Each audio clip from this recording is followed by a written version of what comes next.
Welcome to Prime Space, Advanced Conversations in Coaching, with your host, Elias Scultori. So hello, coaches. I have another guest here today, and it's an interesting episode because this was not a planned episode that I had for season 5. As you know, I started season 5 with a series of episodes supporting and discussing topics about the development of coaching businesses. And I was planning first to have 4 episodes, but then Amy came with a brilliant idea. We added a 5th episode. And then as we were going through the episodes and the episodes were being launched, I received this email message from one of our listeners, Joel Dietz. And Joe is here. Hello, Joe. Hi there. Good morning. Good morning. Wonderful to have you. Joe had something to share, and I said, we have to add another episode here. So there is one more thing for us to talk about related to business development. So Joe is a PCC coach. He is also an ACTC coach. What does that mean? He has an advanced certification in team coaching with the International Coaching Federation, besides his PCC. And I met Joe because Joe was my student at UTD, the University of Texas in Dallas. And then a joy was that this year when I went to the Gay Coaches Alliance conference in upstate New York, Joe was there. So I was able to meet Joe in person. Joe, wonderful to give you that big hug, Joe. Aw. Joe is a senior professional in HR with 25 years in HR, with emphasis in organizational development, leadership, and of the learning and development function, working internally in the energy industry and business process outsourcing. He is calling from Houston, and he told me that he has been with his husband for 31 years. That's wonderful and amazing. And he showed me his beautiful furry dog, Monty. So wonderful to know a little bit of the family, Joe, and get acquainted with that. Thank you for sharing that with me. Absolutely. So, Joe, welcome. What is about your story and coming out of coaching training and starting your business that you would like to share here with the audience? Yeah. So I think as you wrap up coaching school, you getting your ICF certification, the world is a wondrous place of opportunity. And I think I was like so many coaches just wanting to dive in and be legitimate and have a business and start my LLC and all those things that make you feel like I'm a grown-up, self-employed solopreneur. But I think what can happen is you perceive that it's a kind of an all or nothing thing. You get hooked on coaching, you get hooked on the difference that you're making, you get so excited about it. And between all of the marketing that you receive from marketing experts, coaches that at least appear to have very viable businesses, you start feeling like this is what I should do. Like this is what I'm supposed to do is make this transition, get bold, get crazy, get confident, and go start your coaching business. And I'm a pretty cautious guy by nature. I'm a bit risk averse. I like the fruits of what my full-time employment have provided. So it wasn't really an option for me to just like pull the plug and I'm going to do this right now. But I did start my coaching practice as a side business, working on evenings and weekends. And of course, that means working for the most part with individuals, particularly working in HR for so many years. Career coaching was a natural fit. That was a natural way to start my business. And it has been a great journey. But I also realize long-term, sustainably as a coach, particularly if your background is in HR and organizational development, working business to business is a more sustainable model. It's real hard to find individual self-pay clients. And when you find them, everyone's money is so personal versus when you're working to business, it's a business decision. So long-term business to business work is what I want to be doing. But for the time being, like I love the work I do and I get to coach internally. This is the beautiful thing I would love for the audience and for my listeners to pay attention to. A few weeks ago, we had Mike Alice that came to the podcast, and he shared with us his beautiful transition coming out of corporate positions and a corporate career and building his independent coaching practice. And here comes Joel out of coaching training with his certification, with all of his training and experience in coaching and the industry and professional experience. And here is another approach. There is no one way of doing this. There are several different ways. What is your way of creating your practice? And in your case, Joel, it seems that keeping your corporate job and having your side business, also coaching internally, seems to have worked for you. For sure. I won't lie, my biggest passion is really the work I do with leadership development. That's my favorite style of coaching and topical area to be working in, working with executives that are preparing for the next level of leadership, managers that are preparing to compete for executive level positions, even first time managers who are struggling with the challenges of leading people who were their peers yesterday. So that work is very meaningful to me, and I continue to do that work while really using the resources that you have from a full-time job to subsidize and offset those expenses that are inherent to building a business. So while I'm not having to be unemployed and spending a great deal of resources while I'm trying to pay mortgages and bills and the ability to have a budget to work on building my business. So sometime when the time is right and it feels more appropriate, I'm not starting from scratch. I have a lot of the groundwork laid. That's wonderful. This idea of what works for me now.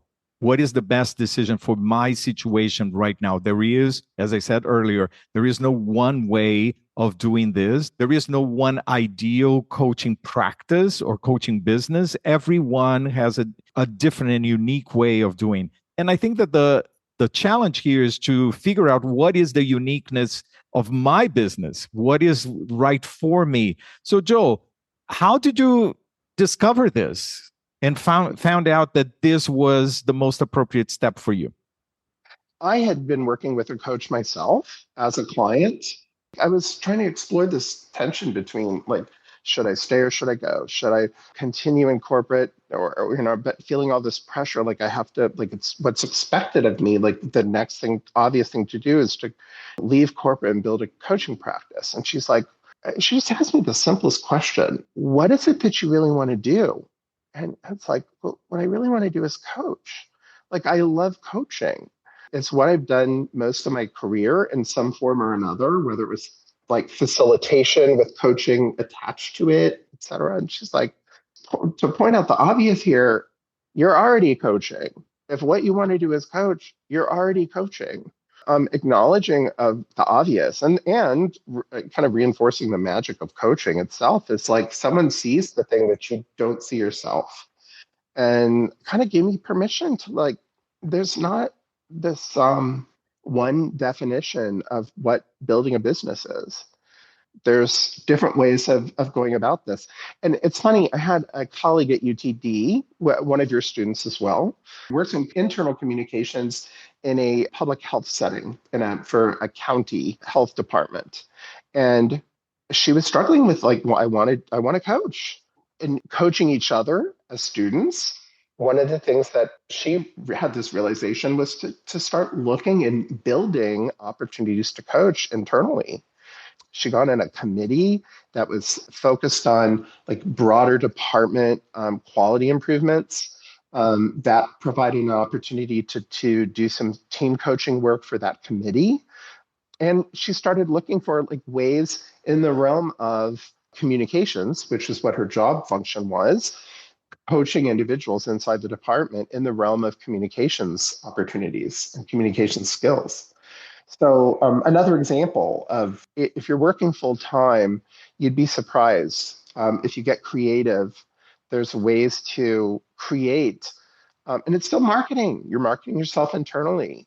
You're speaking about the value of coaching to people within your business to see where and if there's an opportunity to partner.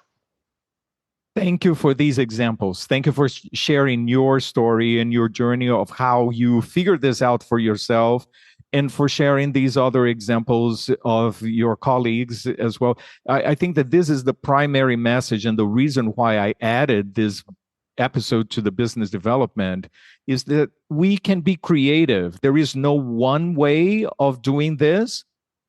One opportunity that a coach may have is to remain with their job, is stay employed by a company, an organization, and work internally. And as you said, by doing that, building relationships, getting people to know that you also have the skills. And when and if there is a moment, then you can go and build an external practice.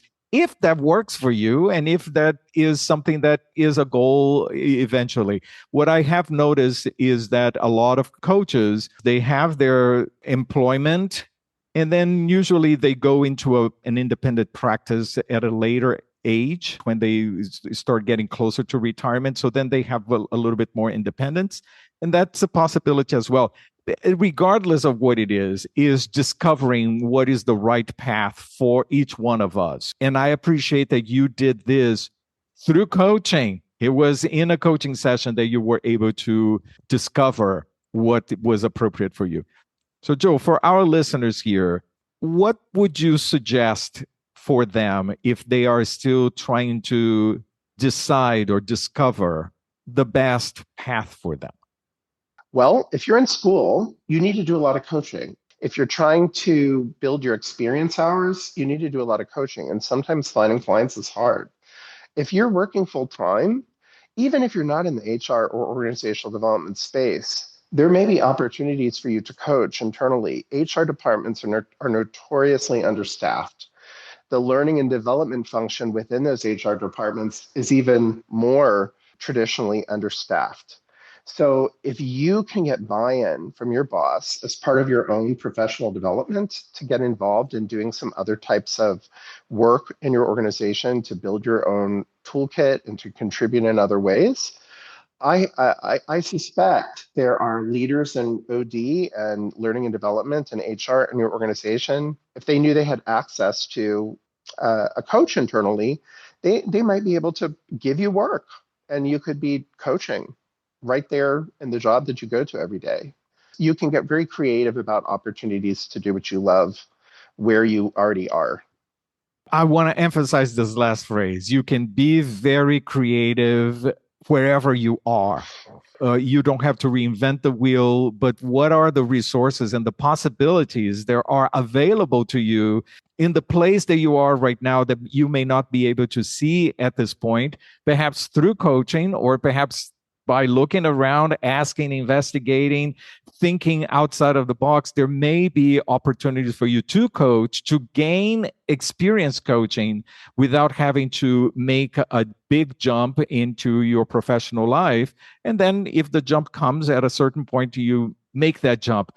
Going back to Mike Alice's podcast, before he decided to leave corporate, it took 2 years for him to prepare for that particular jump. So there is a transitional period, there is research to be done, but there is creativity. What is the practice that suits each one of us in this particular moment? And how can we be creative in producing that? So I was just going to say, and your employer might, especially if you're in the OD or HR space, there could be investments that your employer makes in you that you could use on the job to benefit them. And then later, it's less expense out of your pocket in terms of your toolkit that you can serve clients independently. There is no one way of doing this. If there are 60,000 coaches out there are much more, but if there are 60,000 coaches out there are 60,000 different paths to create this. And the point here and the encouragement of this episode is for you, listener, to find your own way of doing this and figuring out what best suits for you. Joel, thank you so much for sharing your experience. I appreciate you being here. Thanks so much. It's an honor to be here. Every time I have a conversation with you, it's like basking, getting like a little bit of Elias. It's always joyful. Thank you for listening.